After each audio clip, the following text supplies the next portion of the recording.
ఏం చేస్తాం, కొన్ని కావాలంటే కొన్ని వదులుకోవాలి. నా ఫేవరెట్ కర్రీ అనమాట ఇది. థైరాయిడ్ మహమ్మారి వచ్చిన దగ్గర నుంచి దీన్ని తినడమే ఆపేసా నేను.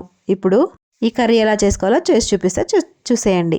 క్యాలీఫ్లవర్ని ముక్కలుగా కట్ చేసుకొని 2-3 సార్లు వాష్ చేసుకొని ఒక 15 నిమిషాలు బాయిల్ చేసి పక్కన పెట్టేసుకోవాలి. ఒక బాండీ పెట్టేసుకొని కొంచెం ఆయిల్ వేసేసుకొని ఆవాలు జీలకర్ర వేసుకొని ఫ్రై అయిపోయిన తర్వాత సన్నగా తరిగి వేసుకోవాలి. ఆ తర్వాత పచ్చిమిరపకాయలు 2 కూడా వేసేసుకొని బాగా ఫ్రై చేసేసుకోవాలి. అందులోనే ఇప్పుడు మనం కొంచెం అల్లం వెల్లుల్లి పేస్ట్ని అయితే యాడ్ చేసేసుకొని అది కూడా మంచిగా కలర్ వచ్చేదాకా ఫ్రై చేసేసుకోవాలన్నమాట. ఇప్పుడు అందులోనే ఒక హాఫ్ కేజీ వరకు టమాటాలని ప్యూరీ లాగా చేసి వేసుకున్నాను. మూత పెట్టేసుకొని 10 నిమిషాలు కుక్ చేసుకున్న తర్వాత గ్రేవీ ఇలా అయితే వస్తుంది.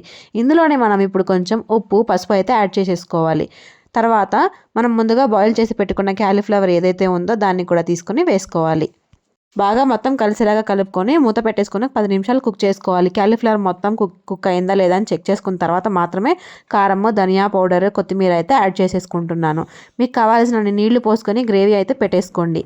చివరిసారిగా ఉప్పు సరిపోయిందా లేదా అని చెక్ చేసుకొని ఒక 2 నిమిషాలు మూత పెట్టేసి కుక్ చేసుకొని ఆపేయడమే. చాలా ఈజీగా చేసేసాను కదా. ఈ కర్రీని దోశలోకి, చపాతీలోకి ఎంత బాగుంటుందో అసలు. నా ఫేవరెట్ కర్రీ ఇవాళ కుమ్మేసాలండి నేను.